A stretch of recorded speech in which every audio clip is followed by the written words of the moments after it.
사순절 넷째 주간 주시는 주의 말씀은 요한계시록 3장 7절 이하 필라델피아 교회의 영성과 믿음을 함께 묵상하시면서 주의 오심을 또는 순환을 함께 묵상하는 이 기간 동안에 우리 한마음교회가 만들어갈 교회 형상을 오늘 말씀을 통하여 함께 나누기를 원합니다.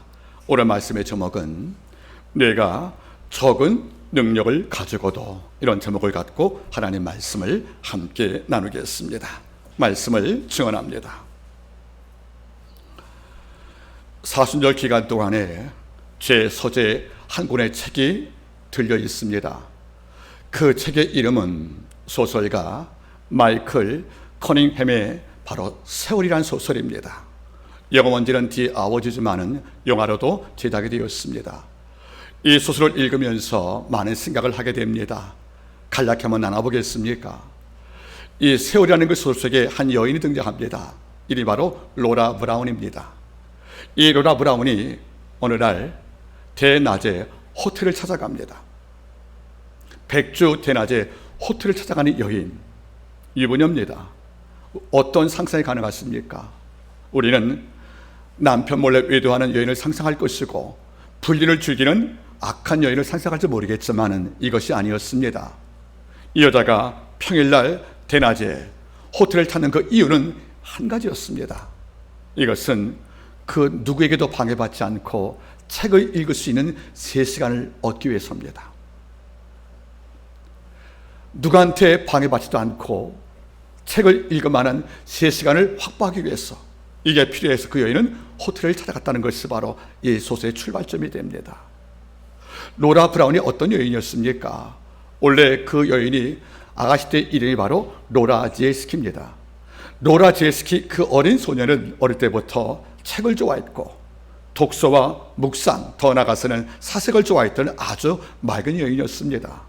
이러다가 바른 청년 브라운을 만나서 로라 지엘스키가 이제는 로라 브라운이 된 거지요. 이 순간부터 그는 남편에게는 착한 아내, 아이에게는 좋은 엄마로 살기 위해서 가정의 헌신을 다합니다. 그래서 모든 자에게 존중을 받고 상을 받지만 로라 브라운 여사는 마음속에 상처와 무거운 허무감이 있는 거예요. 책을 좋아하고 사색을 즐기면서 인생을 꿈꿔왔던 로라 지엘스키는 사라지고 한 가정에 묶여 살 수밖에 없는, 이러한 노예가 살 수밖에 없는 로라 브라운만 남았던 내 인생, 여기서 여인은 갈등하는 겁니다. 순간 그는 이렇게 독백을 하지요. 나는 어디 갔나? 내가 지금 사라지고 있구나. 내가 지금 소멸되고 있구나. 이런 고통을 느끼기 위해서 그는 매일 아팠고 신음을 했지만은 그는 결심을 합니다. 내가 로라 브라운으로 살고 있지만 로라 지엘스키의 삶을 버릴 수 없다고. 결국 여자는 다시 책을 듭니다. 그런데 가정 내에서 이것이 확보가 안 되는 거예요.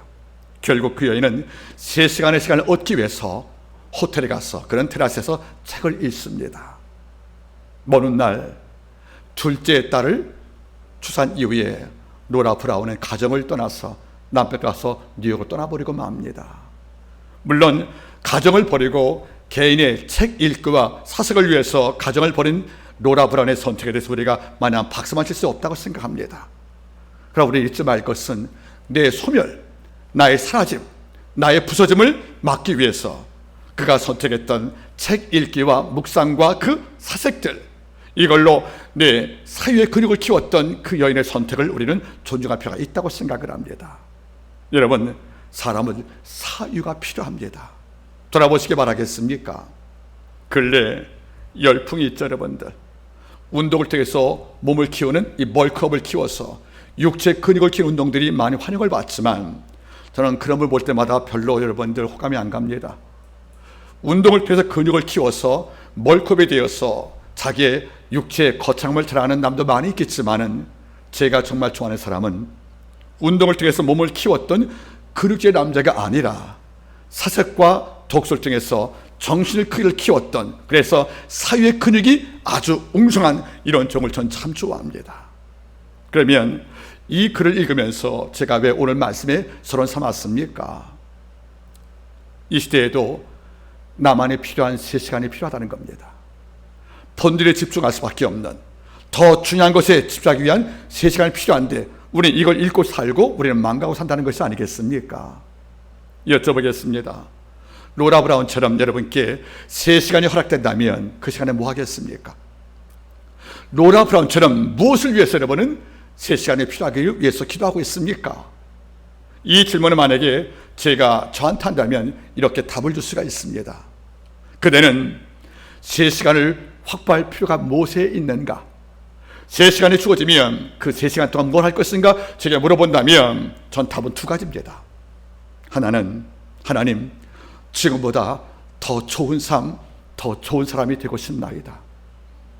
지금보다 더 좋은 삶, 하나님 보시기에 심히 좋은 삶, 그리고 모든 자의 약한 자의 상처와 아픔에 공감하고 그 아픔이 힘들어서 함께 위로할 수 있는, 그래서 타인의 고통에 이른바 엠퍼시, 공감하고 함께 체휼해서 그의 아픔을 보듬어 기도하시는 이런 삶을 살기 위해서 주님, 제게는 3시간의 기도 시간이 필요합니다 하고 하나님께 답을 줄 수가 있다는 겁니다. 현대인들은 로라 브라운 같이 3시간의 시간을 갖기를 원치 않습니다. 그저 눈앞에 보이는 이익과 고갯덩어리와 그리고 이 땅의 명예 갈채에 분주하게 쫓아가느라고 3시간이 왜 필요한지, 그리고 이 3시간이 있어도 우리는 그 시간을 더 좋은 삶, 그리고 더 좋은 삶이 되기 위한, 더 나가서 더 좋은 그리스도이 되기 위한 묵상과 그 기도의 시간을 우리는 결코 원치 않는 것을 볼 때마다 마음이 참 무겁다는 것을 부인할 수 없습니다. 얼마 전에 한 친구와 이런 대화를 했습니다. 형님은 엎드려 기도하면 어떤 기도할 때 가슴이 저리고 눈물이 납니까? 물론 제게 맞게 양을 위해 기도할 때 눈물이 납니다. 그러나 저와 관계를 위해서 기도할 때 눈물 난다면 바로 이것입니다. 아버지 하나님이여, 제가 영이 맑기를 원합니다. 속이 깊은 자가 되기를 원합니다. 더 나아가서 마음이 따스한 자가 되기를 원합니다. 파스칼의 팡세에서 남긴 우리 문구를 기억하잖아요. 자비로운 하나님께서 용서 못할 2 종류의 부류가 있다. 하나는 참회를 거부하는 죄인이고 또 하나는 사랑을 거부하는 의인이다. 여러분들, 우리의 심장에 따스하지 못하면, 우리의 심장에 뜨겁지 못하면 우리가 온갖 옳은 말과 바른 말로 남을 설득을 해도 거기에 가마력이 없다는 겁니다. 우리의 에토스, 우리의 인격적 품성에 따스하지 못하면 우리의 로고스, 우리의 말이 아무리 화려해도 사람을 감화시킬 만한 능력이 없다는 것을 우리가 알고 사는 것이 아니겠습니까? 이번 사순절 기간 동안에 저는 3시간 동안 하나님께 묵상을 합니다. 그게 기도처든 교회 기도시거든 또 내 집에 누워서 묵상하든 간에 3시간 동안 하나님께 약속을 했습니다. 향후 사순절 6주간 동안에 제 마음에 3시간 동안 하나님을 묵상할 때마다 하나님이여, 제 소원이 있습니다. 우리 한마음교회 비록 작고 초라하지만 아버지여, 필라델피아 교회가 보여주었던 그 하나님을 기쁘게 했던 그 영성을 갖길 소망하는데, 이런 기도가 저뿐만 아니고 한마음교회 모든 성도가 같은 마음으로 한마음교회에서 울려지길 소망합니다. 이런 묵상이 있다는 겁니다. 오늘 이 기간 동안에 필라델피아라는 작은 교회가 보여준 그 큰 일들, 이걸 묵상하시면서 하나님의 오심과 그 죽으심을 함께 묵상하기를 먼저 바라겠습니다. 오늘 교회는 필라델피아 교회입니다. 영어로 말하는 필라델피아죠, 여러분들. 그런데 이 교회는 계시록에 언급된 7대 교회, 에베소 시작해서 여러분들 끝나는 라우디 교회 중에서 가장 작은 교회 있고, 더 나가서 가장 이 도시는 최근에 신설된 신도시였습니다. 하지만 이 도시는 인프라가 약해서, 기본이 약해서 매우 가난한 동네라는 것을 우리는 역사를 통해서 알 수가 있다는 거지요. 이런데 이 도시 이름과 교회 이름이 바로 필라델피아 교회입니다. 이 이름에 참 묘한 특성이 있다는 거죠. 필라델피아라는 말 뜻은 헬라어로 필리아라는 뜻과 아델포스라는 말의 합성어입니다. 다시 말하면 필리아가 뭐죠, 여러분들? 사랑한다는 뜻이에요. 아델포스가 뭡니까? 형제란 뜻입니다. 이러니까 이거 합성되었으니까 필라델피아 뭐죠? 형제가 서로 사랑했다, 그런 말이거든요. 어쩌면 이 도시의 문화도 그랬을 것이고, 이 교회도 어쩌면 형제가 비록 수는 적었지만 서로 아끼고 서로 연민했던, 그리고 품어주었던 이런 공동체가 있다고 생각합니다. 자, 그런데 이름의 뜻의 유래가 참으로 궁금하죠, 여러분들. 기원 후 이 도시를 세운 인물이 두 인물이었어요. 여러분들, 형의 이름이 여러분들 유메네스입니다. 동생 이름이 이탈루스예요. 형인 유메네스 2세와 동생 여러분들 이탈루스가 이 도시에 건립을 했는데, 그래서 유메네스가 그 도시의 통치자가 됩니다. 이런데 항상 여러분들 권력 끝에 간신히 끌잖아요. 형인 유메네스가 아주 아름답고 통치를 잘하고 살지만은 동생 이탈루스와 친했던 많은 간신들이 와서 반란을 선동한 겁니다.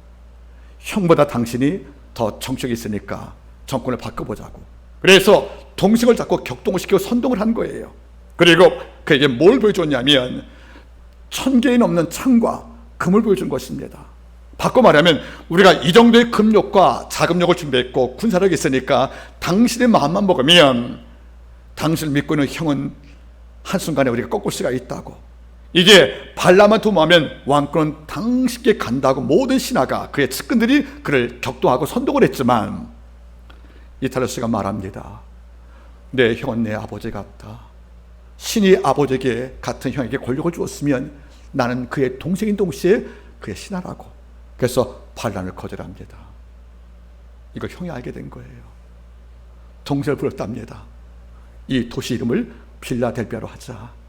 너와 내 형제 사랑이 어울렸으니까 이걸로 이 도시 이름이 세워졌다는 겁니다. 여러분, 도시 이름의 출발이 참으로 복되지 않습니까? 이런데 이 도시에 교회가 세워진 거예요.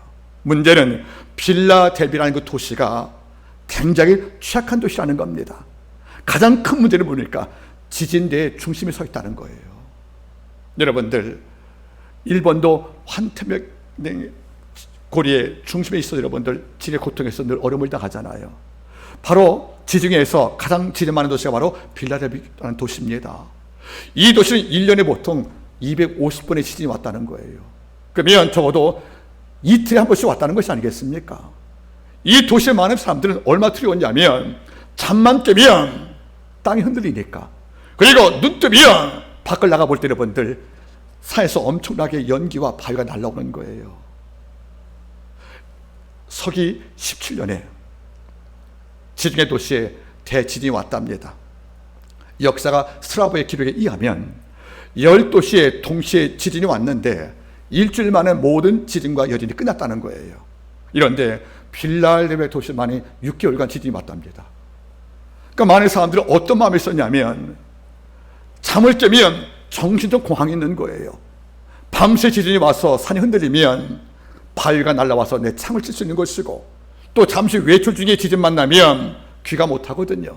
이러니까 이 도시의 제일 큰 취약점이 어떤 것이었냐면 불안하고 두려워서 정신적 공황 속에서 아파한 도시가 바로 이 도시라는 거 아니겠습니까? 많은 사람들은 그래서 나름대로 비상구를 준비했답니다. 산이 흔들리고 땅이 갈라져서 지진 올 때 피할 만한 공터와 나만의 비상처, 이른바 도픽을 준비했다는 거죠. 그래서 음식을 먹다가 탁자 흔들리면 바로 밖을 뛰어나갔답니다. 그래서 이 도시의 별명이 뭔지 아십니까? 밥을 먹다 밖을 나가는 도시라는 거예요. 그만큼 두려운 도시 아니겠습니까? 물론 이 말은 뒤에 나옵니다, 여러분들. 너희가 다시는 밖으로 나가지 않겠다는 말이 등장한 이유가 바로 여기 있다는 거죠. 지진과 연관된 말이겠습니다. 이 도시는 이런 문제가 있다는 겁니다. 그런데 화산이라는 이유 때문에 얻는 이익도 있었습니다. 땅이 비옥했다는 거죠. 그래서 지중해 최고의 포도 농사가 잘 되었다는 겁니다. 그래서 로마 황제도 잔치 때 상에 올라가는 1등급의 포도가 어떤 것이었냐면 빌라델비아 산이를 보도 영접을 했던 것이고, 더 중요한 것은 뭔지 아십니까?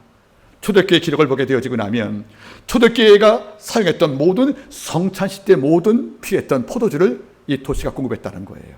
다시 말하면 빌라델비아 교회가 수확한 포도즙을 내어서 이걸로 소아시아에 있는 모든 교회에게 다 배송을 해서 이걸로 성찬식을 연 기록이 남아있다는 거지요. 이러니까 도시는 불안했지만은 모든 교회는 성찬 때가 되면 그 당시 성찬을 매주 했으니까 어딜 기억합니까? 고마운 교회 빌라델비아 교회를 기억했다는 거죠. 근데 세 번째가 문제가 된 거예요. 이 도시는 여러분들 빌라델비아 도시 중심으로 여러분들 사통팔달 도로가 발달되어 있다는 거예요. 그래서 로마 황제가 지중해 도시에 공물을 띄우려면 제일 먼저 신하에게 빌라델비아 도시의 수장한테 공물을 주면 이 관물을 통해서 수많은 도로를 통해서 로마 황제의 공물이 각 도시에 전달되었답니다. 이러니까 이 도시는 문이 많은 도시예요.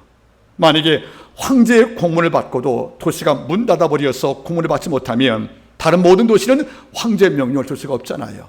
이래서 이 도시는 항상 문이 열려 있다는 거지요. 오늘 본부 등장하죠. 열린 문을 두었으니, 이 말이 여기서 나오는 말들입니다. 자, 이런 도시인데 여기에 교회가 세워진 거예요. 문제는 뭔지 아십니까? 가난하고 작은 도시였고 더 나아가서 혼합 종교가 횡행했던 도시였기 때문에 이 도시의 영적 상태가 많이 어려웠는데 더 중요한 게 뭔지 아십니까? 이 도시에 유대 회당이 많았다는 거예요. 그들이 와서 그리스도 교회를 핍박을 했고 일부 성도를 잘못된 말로 유혹을 해서 많은 성도 가운데 일부가 유대교로 개종하는 이런 일이 나왔기 때문에 이 교회는 큰 어려움에 봉착되었다는 겁니다. 자, 이런 여건이 있습니다. 결코 신앙하기에는 좋은 조건이 아니었고요. 믿음을 지키기에는 호조건이 아닌 아주 열악한 조건을 갖고 이 도시의 교회가 세워진 것입니다. 이걸 알고 이 말씀을 함께 경청을 하면 주님의 칭찬이 왜 귀한지를 알 수가 있다는 것입니다. 오늘 말씀을 통하여 3시간 동안에 우리에게 묵상할 말씀을 주신다면 오늘 말씀을 통하여 다시 한번 우리에게 모습을 이 교회와 대비하시면서 기도할 제목을 얻기를 바랍니다. 먼저 첫 번째 보시겠습니다. 3장 7절 보십시오. 빌라델 교회 사자에게 편지하기를 거룩하고 진실하사 무엇을 가졌습니까? 다윗의 열쇠 주권을 가지시니 곧 열면 닫을 사람이 없고 닫으면 열 사람이 없는 그이가 가사대 볼지어다 내가 네 앞에 열문을 두었으니 능히 닫을 자가 없다고 말씀해 주었습니다. 이 교회에게 하나님께서 말씀하십니다. 내가 누군지 아느냐? 거룩하고 진실한 내가 다윗의 열쇠 갖고 있다. 이 땅의 왕권을 열 수 있는 특권, 즉 이 땅의 모든 권력을 열고 닫을 특권이 다윗 열쇠가 하나님께 있는데, 주님께 있는데 그거는 말씀하는 것입니다. 빌라델 교회야, 너는 기뻐하거라. 내가 네 도시 앞에, 네 교회 앞에 열문을 내가 두었다. 내가 열린 문을 두었기 때문에 그 누구도 이 문을 임으로 닫지 못한다고 말씀해줬다는 거예요. 이 도시가 열린 문이 있다는 겁니다. 여러분 잘 보세요. 전쟁 때는 성의 문을 닫잖아요. 성문을 굳게 닫습니다. 여리고 문처럼. 그러니까 문이 닫혔다는 말은 무슨 말입니까? 사람 사이의 교류가 끊겼단 말이지요. 즉 지진이 왔다든지 전쟁이 나서 문을 닫고 어디에 숨어 있는 것이 바로 우리의 안전인데 문이 열려 있다는 말은 무슨 말입니까? 평화식이라는 거예요. 위험이 없다는 겁니다. 더 나가서 열린 문은 뭘 말씀하는 것입니까? 문이 열려있기에 모든 게 들어올 수 있다는 겁니다. 여러분 잘 보세요. 주님도 요한복음 10장에서 당신을 양의 문이라고 말씀하신 거예요. 그래서 내게 오는 자만이 생명을 얻는데요. 바울은 전도의 문도 언급하지만 오늘 본문은 의미가 다릅니다. 이 열림이란 말은 무슨 말이에요? 문이 열려있기 때문에 주가 주는 모든 선물을 다 받을 수가 있다는 겁니다. 우리의 문이 닫혀 있으면 하나님이 뭘 공급하셔도 우리 받을 수가 없는 것이 아니겠습니까? 이겁니다. 하나님은 어려운 가운데 믿음을 지켰던 이 교회에게 아버지가 열문의 복을 두었다는 거예요. 근데 그 다음 말이 중요합니다. 내가 네 앞에 열매 두어서 내가 원하는 모든 것을 다 내게 줄 수 있도록 통로를 주었다. 이런데 내가 문 열어놓으면 그 어떤 자도 내 허락 없이 문을 닫을 수가 없다는 거예요. 여러분 따라하세요. 주가 여시면 열릴 것이고 주가 여시면 닫을 자가 없다. 여러분 잘 보세요. 전 이 말씀 묵상할 때 마음에 가슴이 설레인답니다. 여러분들 우리는 먼저 뭘 느낍니까? 출애굽 사건 바라보세요. 당시 바로왕은 태양의 아들이었어요. 태양은 라신의 아들이었고요. 그의 아들 호르스의 현실, 즉 태양신의 아들이 육을 입고 온 것이 바로 파라오의 모습이었는데, 이러니까 왕의 말은 신의 법이었고요. 왕은 신의 현존이에요. 여러분들 에피파네스, 신이 왔다는 거예요. 이러니까 바로왕 앞에서는 질문도 안 답니다. 그리고 바로왕 명령 앞에 의문도 제기할 수 없다는 겁니다. 왜? 그 자체가 하늘의 명령이니까. 이런데 하나님께서 모세를 통하여 내 백성을 광야로 가서 여호와께 제사하겠다고 말할 때 바로왕은 기가 막힌 겁니다. 자기 제위 기간 동안에 내게 감히 다가와서 백성을 데리고 애굽 땅을 나가겠다, 이런 무리가 한 번도 없었거든요.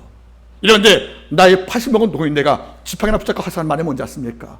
내 백성을 데리고 여호와께 경배하려고 광야에 갈 것이니까 당신을 허락하라고 오히려 부탁을 하는 거예요. 아니, 명령입니다.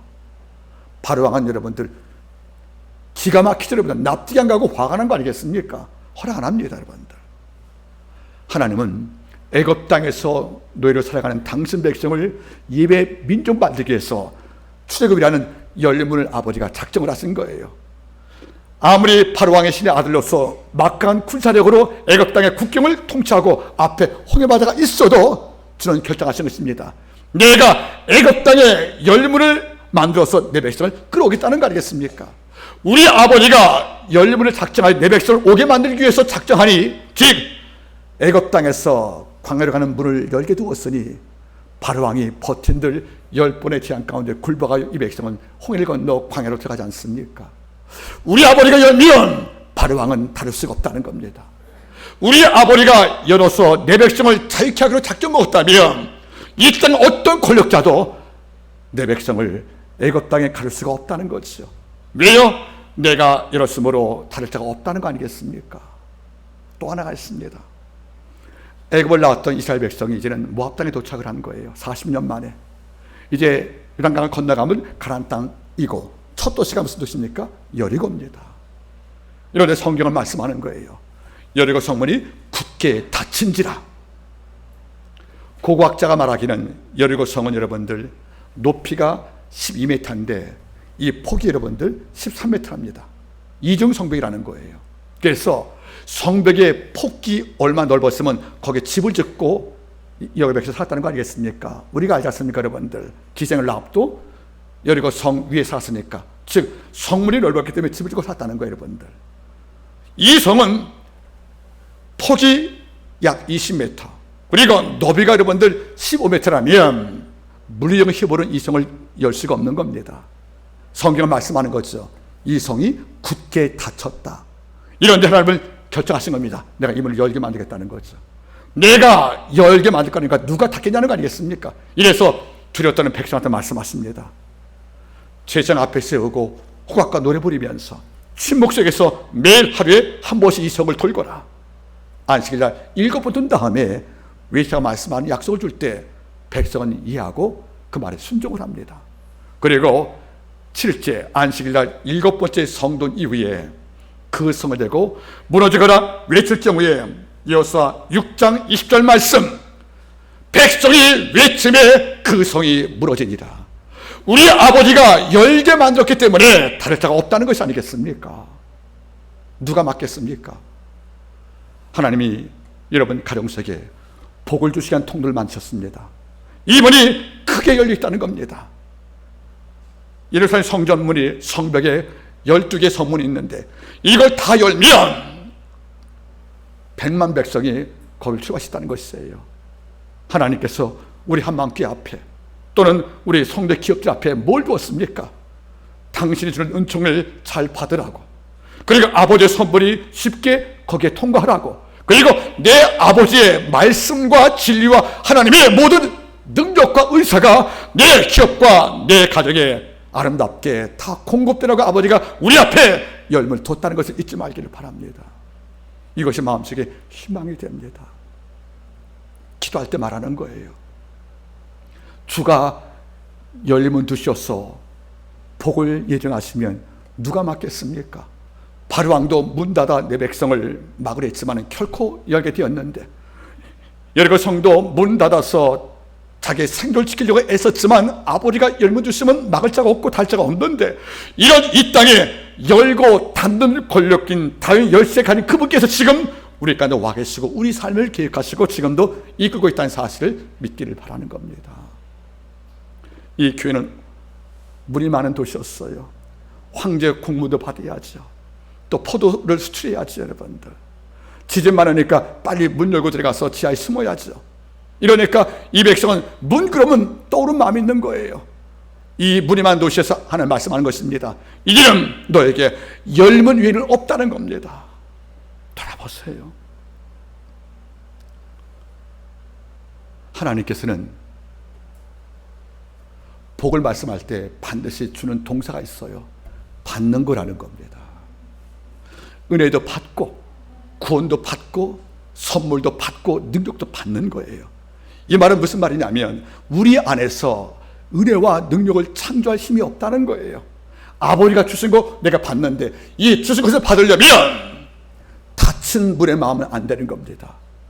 내가 산자의 땅에 있으며 야훼 은혜를 받고서 믿고 내 마음을 열물 삼아 열 때, 내 입을 크게 열 때 아버지의 약된 모든 말씀의 능력은 내 삶에서 완성되는 겁니다. 외쳐도 호소해도 설득해도 내 마음에 열문이 안 돼 있다면, 아버지의 약속 앞에 문이 닫혀 있다면 장독대 100개의 수확벌이 와도 물 한 번 담을 수 없는 것처럼 우리 삶을 메마른 기근 속에서 해낼 수가 없다는 것이 아니겠습니까? 저는 살면서 이런 삶이 좋은 거예요. 작은 선물 주어도 발끝 뛰면서 춥죠. 좋아하는 사람들, 그저 마음이 열려 있는 거예요. 뭐든지 고마운 거예요. 뭐든지 여러분들 기적인 거예요. 뭐든지 여러분들 설레는 겁니다. 이런 적의 품성을 바라보세요. 늘 열려 있거든요, 여러분들. 하나님께서 이 작은 교회가 말씀하십니다. 내가 열림을 두었으니 다를 자가 없을 것이다. 이제는 모든 존귀한 식물들과 모든 양식들, 전 보석들이 그 열매를 통하여 네 도시에 공급될 것을 말씀한 것이 아니겠습니까? 필라델피아 교만이 아닌 바로 한마음교회 모든 성도에게도 이 말씀이 동일하게 정될 걸로 믿기를 바라겠습니다. 그런데 왜 유라 이 도시, 이 교회에게만 아버지가 열매의 복을 두었습니까? 이유가 두 번째 나옵니다. 3장 8절 보세요. 볼지어다 내가 네 앞에 열매 두었으니 능히 달자가 없을 것이다. 왜냐하면 내가 내 행위를 안다. 내가 적은 능력을 가지고도 내 말을 지키며 내 이름을 배반치 아니했기 때문에 주었다는 겁니다. 문은 그냥 열리는 것이 아니에요. 어떤 기업과 가정의 열매의 선물을 그냥 받는 게 아니라는 거죠, 여러분들. 저는 그대의 이유를 밝힙니다. 내가 네 앞에 열매를 두었다. 이 까닭에 그 누구도 내 허락 없이 닿지 못한다. 은총과 감사와 희락과 축제의 삶이 끊기지 않을 것이다. 왜? 내가 허락하지 않을 것이니까. 그런데 왜 내게 너에게만 이 열매 두어지지 않으냐? OT, 이유가 있다는 거예요. 헬라어로 OT. 왜냐하면 내가 비록 갖고 있는 능력은 적은데 이 적은 능력을 갖고도 내 이름을 배반치 않고 내 말씀을 지킨 이유 때문에 아버지가 이 선물을 주었다는 겁니다. 여러분 잘 듣기 바랍니다. 적은 능력을 갖고도 사실 여러분들 외적으로 본다는 게 비참한 일인 거예요. 남보다 능력이 적다는 것이 자랑거리 아니지 않습니까? 여러분 돌아보십시오. 똑같이 열심히 공부했어요. 10시간을. 어느 학생 여러분들 1등을 받는 거예요. 같이 열심히 10시간 공부했는데 그 아이는 여러분들 그걸 못 받는 거예요. 물론 공부하는 방법도 문제가 있겠지만 더 중요한 것은 이해력이란 말이에요. 둘의 문제입니다. 그러면 아이는 말하는 거죠. 어머니 아버지 왜 내게 좋은 머리 안 주셨냐고. 그 부모는 어떻게 합니까 여러분들? 당신도 그 할아버지께 이렇게 받은 건데 그러면 죄가 누구한테 있는 거죠? 조상 탓입니까 여러분들? 아니란 말이에요 여러분들. 우리가 남보다 적은 능력을 갖고 있다는 것은 정말 핸디캡이에요 여러분들. 모든 걸 지나갈 때 여러분들 부족과 미숙함 때문에 늘 아파하고 힘든 게 적은 능력이란 말이에요 여러분들. 따라서 우리는 이럴 수가 있습니다. 내가 적은 능력을 갖고 있다면, 즉 남보다 한참 평균 이하의 능력을 갖고 있다면 우리는 자기 합리화에 빠지는 거예요. 그러니까 나만큼만 살지 뭐. 나는 머리가 나쁘니까 굳이 대학 못 갈 조건을 갖추었으니까 못 간다가 내게 큰 문제 없는 거 아니야 하고 이거를 자기 설득을 삼는 거예요. 또 나는 큰 부자의 집안에 부모를 못 두었으니까 내가 어려움 당할 때 타인의 물건을 훔치고 빼앗는 것도 내 생존의 방법이니까 이걸 탓하지 마고 자기를 또 설득할 수 있다는 겁니다. 우리가 적은 능력을 갖고 그 남들께 비교되어서 내가 조롱을 당할 때 우리는 정말 위험한 거 아니겠습니까? 그런데 적은 능력 가진 교회가 어떤 마음을 갖고 싶겠습니까? 우리는 고린도 교회 같이 큰 교회가 아니고 제 머리 찍으니까 우리는 봉사할 필요가 없고 헌신할 필요가 없고 구제할 필요가 없어, 이럴 수 있다는 거예요. 우리는 적은 능력을 가진 교회야. 우리는 매일 진입 때문에 집을 세워도 얼마 후에 부수는 도시야. 교회를 아무리 꾸며도 지진이 와서 교회가 또 망가질 것이니까 우리는 헌신할 필요가 없어. 이렇게 자기 합리화에 빠져서 안전만도 하겠지만, 이 교회는 적은 능력이라는 거, 이유 때문에 오는 유혹을 다 거부하고 오히려 내 말씀을 지키며 내 이름을 배반치 않은 역설적 신앙을 보였다는 겁니다. 이게 어렵다는 겁니다. 어제 글을 쓰면서 제가 떠오른 부사 한마디가 있어요. 따겠습니까? 겨우가 뭔지 알죠, 여러분들? 겨우 주일날 교회 나오는 사람, 겨우 하루에 10분 기도하는 사람, 겨우 하루에 성경 한 줄 보는 사람. 이게 겨우가 눈물 나는 언어입니다, 여러분들. 슬픈 언어를 안 됐어요, 여러분들. 이 시대 교회가 뭡니까? 겨우 신앙이에요. 겨우 신앙. 겨우 하루에 한 번씩 하나님 생각하는 사람들. 3시간을 주기 위해서 누구한테 방해받지 않고 책을 읽으며 내 삶을 성찰하는, 그래서 여러분들 내 삶의 약점과 허물을 성찰하여 이걸 돌이키고 타인의 아픔을 채우라 공감하는 마음으로 함께 삶이 깊어지는 이런 성식보다 겨우 우리는 아이를 키워봤어요. 우리 권사님 아이 키워봤죠. 많이 키워봤다 그러죠. 언제 속상하냐면 애들 밥을 안 먹을 때예요, 여러분들. 어떤 이유 때문에 아파서 밥 못 먹을 때 어머니가 이제 밥을 이유식을 만들고 죽을 끓여요, 여러분들. 이걸 한 모금 넣어지거든요, 여러분들. 겨우 삼킬 때 얼마나 마음이 아픈지 아십니까, 여러분들? 하나님도 겨우 신앙을 별로 안 기뻐하는 거예요. 아버지 기뻐하는 신앙은 뭔지 아십니까? 적은 능력을 갖고도 겨우겨우 믿어가는 이런 교회가 아니에요. 네가 적은 능력을 갖고 있지만 이름에도 오히려입니다. 그럼에도 내 말씀을 지켰구나, 그리고 내 이름을 배반치 아니했구나, 이것이 하나님께 놀라운 이유가 된 겁니다. 겨우 신앙에서 어떤 신앙으로? 오히려 신앙으로 넘어갈 때 이게 복된 것이 아니겠습니까? 가끔 보면, 저도 애를 둘 키워봤잖아요. 그 아이의 몸의 기품과 모든 기질을 우리 부모가 줬으니까 우리 세면의 모든 품성을 제가 정말 알아요. 표정만 봐도 알아요. 언어에 담긴 조사 또는 인터넷에만 봐도 이 감정이 좋은 건지 나쁜 건지 금방 알 수 있거든요, 여러분들. 알겠습니까?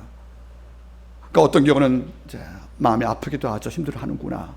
그런데 이런 경우도 있어요. 상상 못할 어려운 조건 속에서 자기 역할 다 해주면 우리말로 대견스럽잖아요.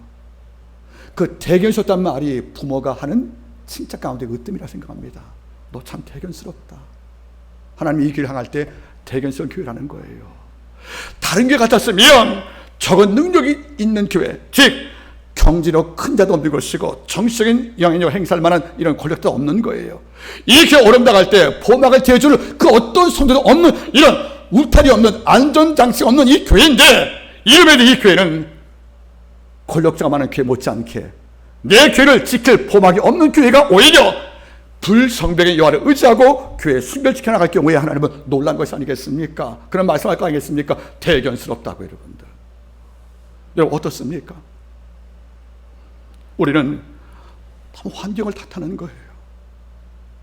내 부모가 가난 물려줬다고 평생 가난 모습 살겠습니까, 여러분들? 저는 가끔 제가 이런 언급하잖아요.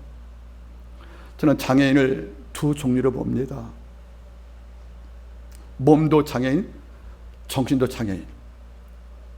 장애라는 것이 고통인 걸 알아요, 여러분들.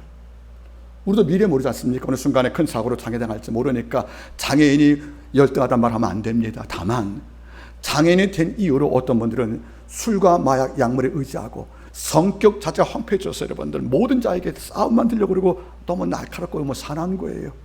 그 몸만 장애가 아니라 정신도 장애되니까 어쩌면 이것이 더 큰 문제 아니겠습니까? 근데 어떤 장애인은 장애인이지만 정상인보다 바르게 사는 거예요.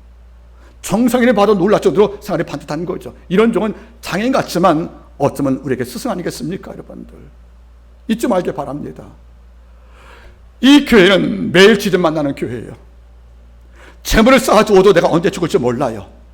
건물의 벽에 지어도 언제 붕괴할지 모르는 교회고, 어쩌면 오늘 식탁에서 음식을 나누는 가정에 내일쯤은 못 보시던 이런 위기 도시였거든요. 그런데 힘도 없는 교회예요. 그럼 어떤 선택이 필요하겠습니까? 그냥 막 살자, 대충 살자. 여러분, 제가 과거에 설교했죠. 병거리의 반대말이 뭐죠? 자기 멋대로 이렇게 사는 거 아니겠습니까? 그런데 보세요 여러분들, 그럼에도 네가 내 말씀을 지키는 중심을 갖고 늘 살아왔구나. 내 이름을 유대인이 율법교회가 욕해도 로마 황제가 길드를 조직해서 로마 황제에게 향을 바쳐야 포도주라는 그 기업의 길드에 소속이 되어서 이걸 팔 수 있는 자격을 주어지는데, 이런 길드 가입 조건으로 로마 황제에게 향을 요구했던 이런 유혹에도 너희가 꺾이지 않고 내 이름을 결코 배반치 아니했구나. 이 모습에 아버지가 대견스러워 사는 말이 뭡니까? 감탄사를 여러분들 수없이 해주신 것입니다. 욥은 하나님께 자랑거리라고 그랬습니다. 주가 날 볼 때 감탄사, 보시기 심히 좋았더라. 토부가 될 수밖에 없다는 것이 얼마나 귀한지 아십니까? 여러분들, 환경만 탓하지 마세요. 무엇이 어려운 이유 때문에 나는 더 큰 꿈을 꿀 수 없다고 생각하는 자기 자폐증에 빠지지 말라는 겁니다. 우리 대한민국은 민주화 산업화를 짧은 기간에 이룬 위대한 민족입니다. 세계 역사의 민주화 가운데 1948년도에 전쟁 마치고 약 40개국이 독립을 했지만은 이 가운데 가장 먼저 민주화와 산업화를 더 나아가서 여러분들 선주한 이름이 저가 대한민국에 유일합니다. 여러분들, 우리가 알지 않습니까? 전쟁 마치고 세계은행에서 전쟁에 피해된 동남아시아, 대한민국 포함 모든 족속한테 여러분들 세계 금융 융자를 줬을 경우에 동남아, 필리핀, 태국들, 이런 인도네시아와 한국 똑같이 받았습니다. 그들은 여러분들 골프장을 만들었고 리조트를 만들었고 그들은 관광단지를 만들어서 당장 눈에 보이는 현금을 취했지만 대한민국 정부는 여러분들 포항제주가 고소를 주었습니다. 중기업을 만들어서 철을 생산했고 철이 만들어서 여러분들 자동차 엔진을 구성을 했고 이걸로 한국은 드디어 그를 지배한 것이 아니겠습니까? 1968년도에 한국의 한 장관이 태국 방문하니까 그들이 인사를 이렇게 하더래요. 아, 그런 나라에서 오셨군요. 지금 우리가 보면 이게 우습지 않습니까, 여러분들? 그게 왠지 아십니까, 여러분들? 우리의 어른들이, 우리 장로님의 연배 되신 그 어른들이, 권사님 되신 그 연배들이 물려받은 가난 속에서 묻혀 살지 않고 여기에 우리가 적은 능력, 가난을 물려받은 조상 때문에 아파하지 않고 이걸 뛰어넘기 위한 몸부림과 기도와 그리고 땀 흘린 성실로서 민족의 가난을 제압을 했고 지금 그 은택을 우리가 누리고 사는 것이 아니겠습니까? 여러분들, 적은 능력이라고 적은 인생을 살라는 것이 살지 말라는 겁니다. 적은 능력이기 때문에 적게 살라는 것이 아닙니다. 내가 능력 적으니까 꿈도 적겠구나, 이거 아니라는 겁니다. 400년간 애굽 땅 노예가 여호와의 백성이 되는 꿈을 꿀 수 있겠습니까? 바로왕 밑에 엎드려 숨도 못 쉰 백성들이 여호와의 전들에 가서 세키나 하나님 영광 바라보는 백성으로 바뀔 줄 알았겠습니까? 하나님은 그렇게 했다는 겁니다. 여러분들, 저는 적은 능력을 갖고도 우리 한마디 모든 성도분들이 어떤 교회보다 그리고 어떤 성도보다 주의 말씀을 지키며 준행하며 그의 이름을 생명을 다하여 배반치 않기를 바라는 겁니다. 이것이 주를 놀라게 했던, 하나님 마음을 기쁘게 했던 두 번째 이유가 됩니다. 이어서 보시겠습니까? 세 번째, 3장 9절. 보라, 사단의 회, 곧 자칭 유대인이라는 하나 그렇지 않고 거짓말자들 중에 며칠 주어 저희로 와서 내 발 앞에 절하게 하고 내가 너를 사랑한 줄 알게 하리라. 내가 나의 인내 말씀을 지켰을 즉 내가 또 너를 지키어 심의 때를 면케하리라. 세 번째 따라하세요. 내가 지키면 지켜주신다. 자, 보세요. 이 도시에 사단의 회라고 말하는 하나의 공동체가 있었습니다. 바로 유대교입니다. 즉 믿음을 통한 구원이 아니고 율법 준수를 강조하는 이런 도덕주의가 등장했는데 이들이 교회에 와서 일부 성도를 미혹을 하는 거예요. 자, 아침에 잠을 깨면 로마 황제에게 향을 분양하여 길드라는 조직 가입해서 네 상권을 확보해야지, 이런 유혹도 오는 것이고요. 또 저녁이 되면 교회 가는 시간에 길거리에 누가 있습니까, 여러분들? 바로 유대교 율법주의자들이 와서 율법 지켜야, 절기 지켜야 구원받는 거라고 이렇게 미혹을 합니다. 일부는 넘어갔겠죠, 여러분들. 이런데 오늘 보십니까? 내가 그런 일을 다 하고도 내 인내의 말씀을 지켰다. 인내함으로 말씀을 지켰다는 게 그 약속을, 거기에 마음 빼앗기지 않고 악한 자 유혹에 내 영혼의 중심 빼앗기지 않고 이 인내 말씀을 지켰기 때문에 내가 너무 고마워서, 내가 너무 예뻐서, 네가 너무 드레스여서 네가 인내 말씀을 지켰으므로 내가 널 지켜줄게. 그래서 심의 때가 올 때 널 내가 보여준다 약속 줬다는 겁니다. 하나님은 이런 분이라는 겁니다. 매 순간 매 순간 느끼는 마음이 있어요. 적은 능력을 갖고도 하나님의 말씀을 지키려고 붙잡을 때 아버지가 지켜주었다는 거 아니겠습니까? 우리 구약성경 둘을 볼 거예요. 역대하 14장, 그럼 누가 떠오르죠, 여러분들? 아사왕이에요. 우리 한마음교회 성도분들은 아사왕을 너무 잘 압니다. 제가 너무 설교를 많이 했기 때문에. 구스 세라의 100만 군대가 쳐들어왔대요. 병거도 수백씩이라는 거죠. 쉽게 말하면 지금 우크라이나 침공한 러시아 군대가 왔다는 거예요. 많은 전쟁 전문가들은 러시아 침공 후에 일주일 안에 우크라이나가 여러분 정복될 줄 알았답니다. 근데 지금 이게 안 되고 있지 않습니까, 여러분들? 저는 이 가운데 하나님의 섭리가 있다고 생각합니다. 자, 근데 이런 일이 지금 벌어진 거예요. 아사왕이 군대가 채 30만이 안 되는데 100만 군대하고 수백씩의 전차부대가 왔으니, 이른바 전술부대가 와서 압박할 때 어찌합니까, 여러분들? 중과부대 상태에서 아사왕은 권력 대신 뭘 택합니까, 여러분들? 바로 기도를 택합니다. 그래서 역대하 14장 12절 말씀에 이런 기도가 납니다. 여호와여, 강한 자와 약한 자 사이에 주밖에 도리가 없사오니 우리 하나님 여호와여, 내가 주를 의지하나이다. 내가 주를 의지하고 당신을 바라오니 여호와여, 바라오건대 사람으로 주를 이기지 못하게 하옵소서. 저 구스군대가 바로 사람인데 여호와를 믿는 내가 지면 내가 친 것이 아니고 그들은 여호와를 이겼다고 자부할 거 아니겠습니까? 이러니까 내가 이길 명분이 충분합니다. 여호와의 입을 싸우는 내가 이겨야 저들 말에서 사람의 주를 이겼단 말을 못하지 않겠습니까? 하고 하나님께 호소할 때 아버지가 그 다음 말이 뭐죠? 여호와께서 구스의 군대를 패하게 하시니 지켜줬다는 겁니다. 위기 앞에서 하나님을 저버리지 않고 끝까지 붙잡을 때, 인내 말씀을 지키고 하나님을 소망할 때 하나님께서 구스의 100만 군대 앞에서 내가 너를 지킬 것이니 시메트를 멸케한다 말씀 온 것이 아니겠습니까? 더 나가서 역다 20절 보면 여호사밧이 나오는 거예요. 어느 날 암몬, 모압, 마온 세 족쇄 이라클 형세에서 이스라엘 땅을 침공을 한 거예요.